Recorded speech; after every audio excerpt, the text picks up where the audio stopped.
The Alexia Foundation is an amazing, amazing organization. When you win an Alexia grant, you are part of that family. And it's a wonderful, wonderful, supportive family. It's the loving embrace. And people who care about photography and care about people and want to tell these stories, want to support those of us who want to tell these stories. I found a lot of mentorship through Alexia. I think that was far more valuable and important to me than the monetary support or even the workshop. I think having the mentorship and individuals that were looking to give me advice in my life, that kept in touch with me, that asked me how I was going, asked for updates, having this kind of support and also accountability helped me going from ICP into real life and working.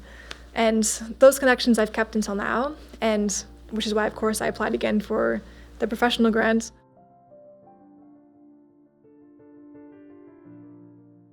It was the fall of 1988. Our daughter, Alexia, at that time was a sophomore at the Newhouse school in Syracuse University, and she was the in-house photographer, so to speak. We had bought her cameras for Christmas. And then when she was in high school, she became the school photographer for sports. I always encouraged her to pursue what she loved, and I think she had a passion for photography. She engaged with her camera to get involved in society and to shoot people in particular. And she had applied to go junior year abroad. We gave her permission to do so. They left on Labor Day and were due to arrive home again Christmas time. Unfortunately, on December 21st, 1988, the flight that she was on, coming to New York, was blown out of the sky by Libyan terrorists. We started the Alexia Foundation in 1989. We met with our daughter Alexia's mentor in the London program, which was run by Syracuse University in London.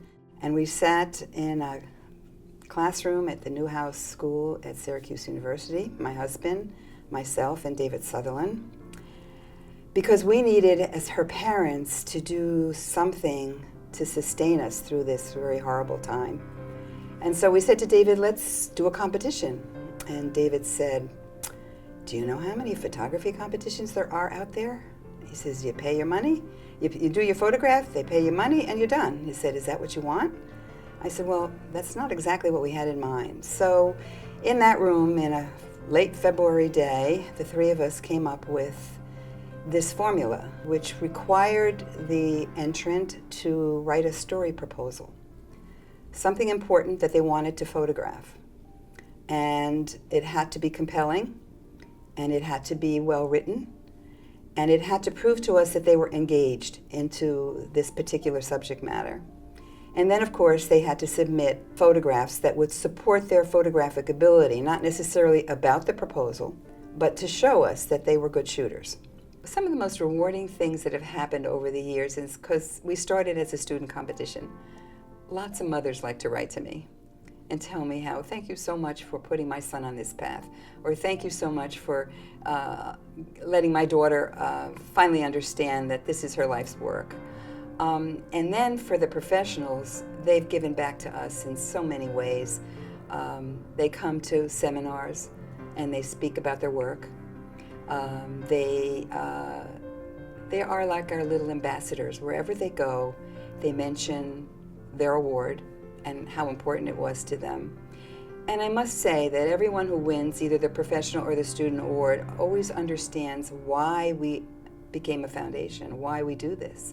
And they feel a certain obligation to Alexia's memory or to the loss to uphold what we believe in, and it holds them to the standard. So it was a risk. We took the risk, and thanks to David Sutherland and his ability to bring judges from around the country, it became very successful.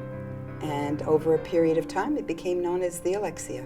I mean, Aphrodite, one of the co-founders and the mother of Alexia, for which the foundation is named, sent me this handwritten note that is still on my refrigerator today, just welcoming me to the family. And I felt very much that it was a family.